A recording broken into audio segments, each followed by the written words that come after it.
There are many more things we can do to solve this problem. Lobby your city officials to bring back drinking fountains. Work to ban the purchase of bottled water by your school, your organization, or entire city. This is a huge opportunity for millions of people to wake up and protect our wallets, our health, and the planet. The good news is it's already started. Bottled water sales have begun to drop while business is booming for safe, refillable water bottles. Yay! Restaurants are proudly serving tap, and people are choosing to pocket the hundreds or thousands of dollars they would otherwise be wasting on bottled water. Carrying bottled water is on its way to being as cool as smoking while pregnant. We know better now. The bottled water industry is getting worried because the jig is up. We are not buying into their manufactured demand anymore. We will choose our own demands, thank you very much, and we're demanding clean, safe water for all.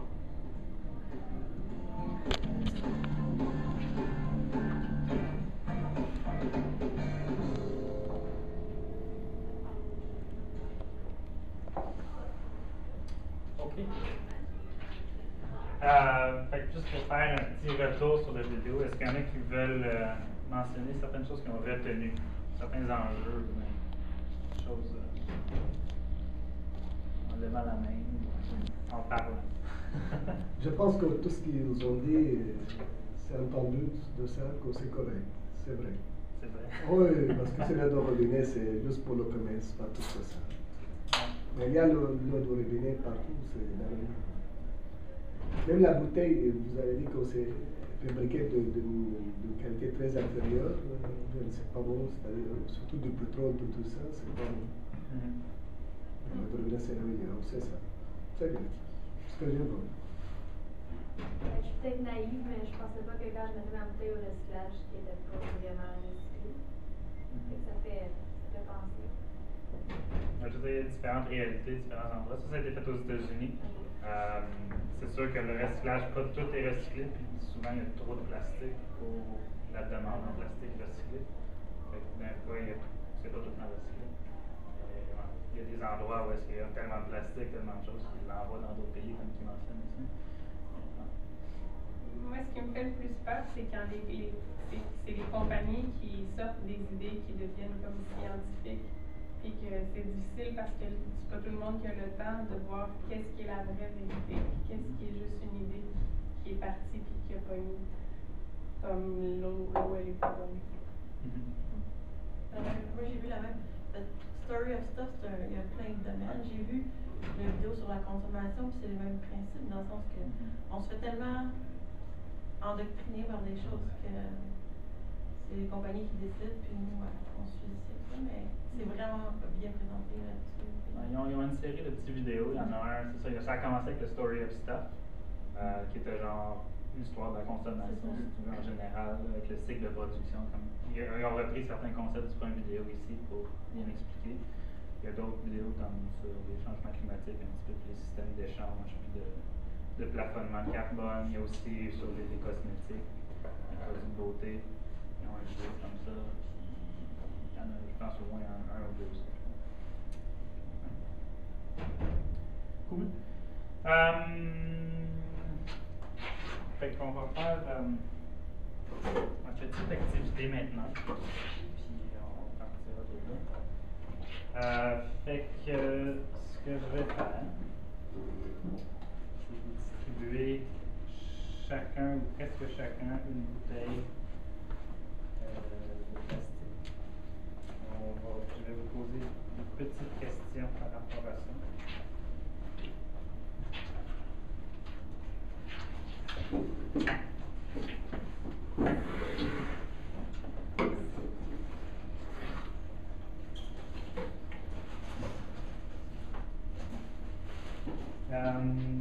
Est-ce que vous pouvez vous jumeler à deux pour partager? J'aime laissez les deux ruminer. Non, je juste remplir ici. Ben, tu peux regarder ce qui est marqué. Oui. Ou 25.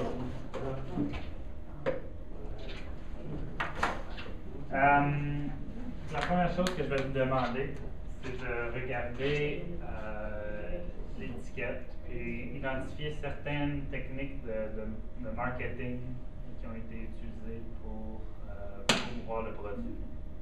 Que ce soit des slogans, que ce soit des plats, blablabla, etc. Et ensuite, on partagera ça. Ouais. Fait que regardez un peu partout. C'est un signe. Vraiment, mon côté, évidemment. C'est comme un signe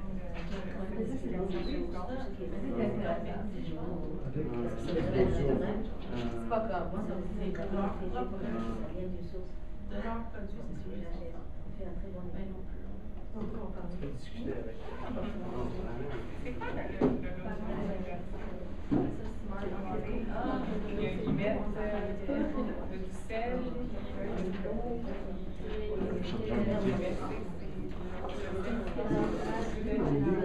L'ajout de zoom.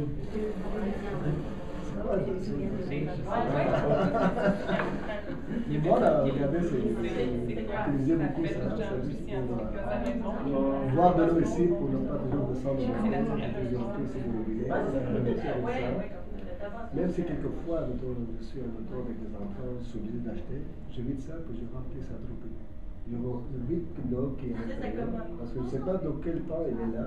Je sais que le robinet est tout frais. Je remplis. Oui, parce que quand l'été, j'achète comme ça. J'achète le moins cher.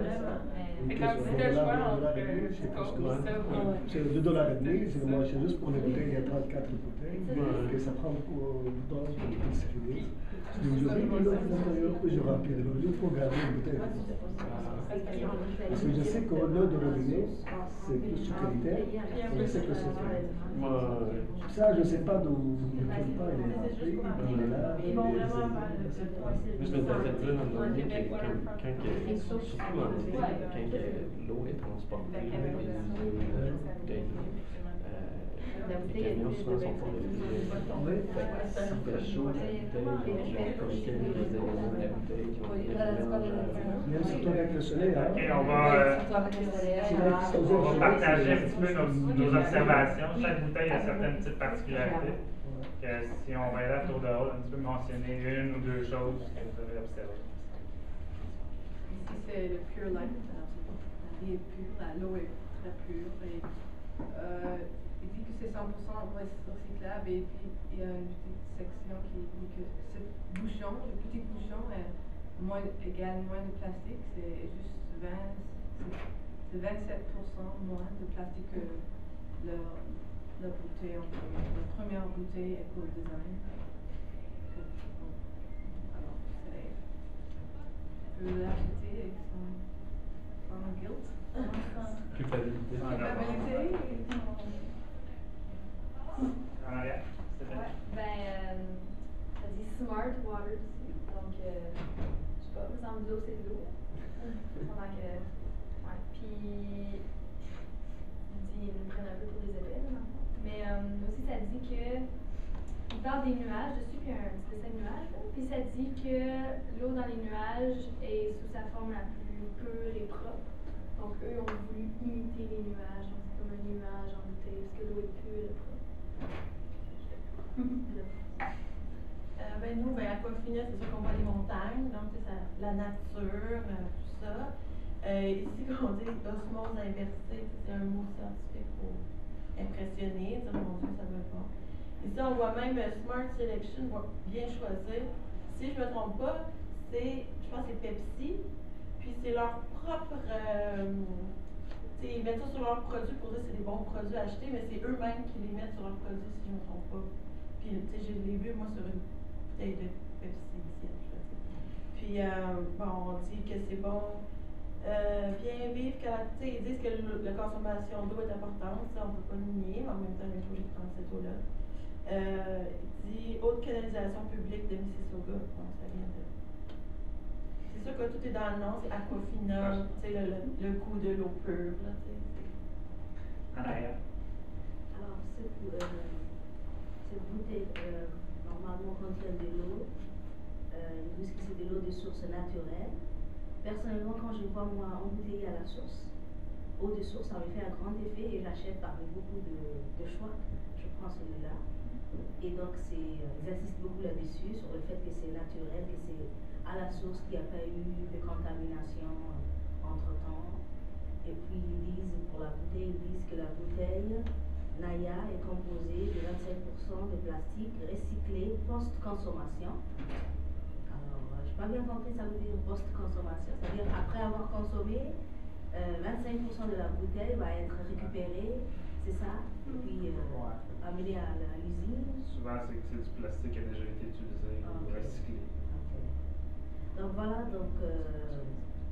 en tant que cliente, ce qui me fait le plus d'effet, c'est l'eau naturelle de source. Ils insistent là-dessus pour leur marketing.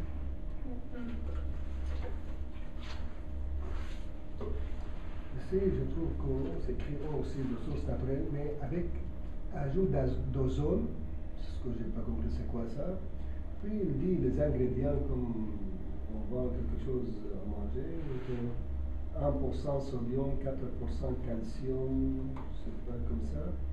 Puis j'ai entendu dire aussi une fois qu'il y a plusieurs compagnies d'eau, puis il y a des compagnies qui sont connues, puis on dit c'est recommandé comme Nestlé par exemple. Je n'ai aucune idée, mais c'est vrai quelquefois, quand je bois de l'eau, une fois j'ai goûté de l'eau de quelqu'un me donne ça, puis Nestlé, ou puis une autre compagnie, il y a quelques goûts, mais avec Nestlé, je pense qu'il n'y a pas ce goût-là que je trouvais dans l'autre eau. Je ne sais pas si c'est bon ou non, mais on dit que c'est bien Nestlé, c'est une source naturelle. Mais c'est vrai ou non, j'ai aucune idée. Mais c'est quoi l'ozone, je ne sais pas. On dit ajout d'ozone. C'est ça la couche d'ozone qu'on entend, la même chose? Souvent, c'est lié au traitement. C'est écrit ajout d'ozone. Je ne sais pas s'il y a un lien avec la couche d'ozone. Il y a un lien, c'est le même Ah élément. oui? Ah, c'est ça. Ils ne vont pas passer par la couche d'ozone. Ok, je ne sais pas. Quelques mots sur parce que vous êtes spécialiste, je ne sais pas. C'est pour ça que je demande. Moi, pour celle-ci, comme moi, l'étiquette personnelle, je la trouve vraiment pertinente. Elle est noire, ça ne donne aucunement l'idée de l'eau. Mais quoi que, celle-là, c'est fait par Starbucks, puis j'aimais bien l'écriture dessus. Ça dit eau de source oxygénée. Je sais pas exactement ce que ça veut dire, mais j'ai l'impression. Je me demande si c'est pas juste l'oxygène, H2O. Non, mais souvent, ils vont juste l'aérer. Ils vont mettre de l'oxygène dedans. Okay. C'est ça que ça veut dire d'habitude en science oxygénée. Puis l'écriture c'est très petite, j'ai besoin d'un autre lunette pour dire. Prochaine chose qu'on va regarder sur les bouteilles, c'est d'où l'eau vient. Toi, tu as déjà fait c'est quoi ça? D'où l'eau vient, c'est quoi la marque et la compagnie. Identifier les. Moi, j'aimerais bien savoir la différence entre eau de source, eau, comment on dit, purifiée, eau pure. Je voudrais bien savoir la différence de tout ça parce que c'est pas très clair pour quelqu'un qui n'y connaît rien. On va parler de ça brièvement après. Manufactured for Starbucks. You to have a used Green product of Canada. Ça se peut que ce soit pas ça. Il y a peut-être une partie de la question. Comme c'est fabriqué au Canada, comme ici en Ontario.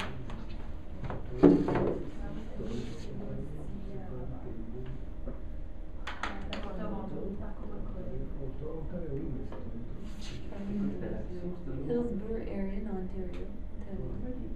Je sais pas où c'est ça, area in Ontario. Ouais. Ah, le Mirabelle, la Naya. Ah ouais? Dans les Londies. Wow.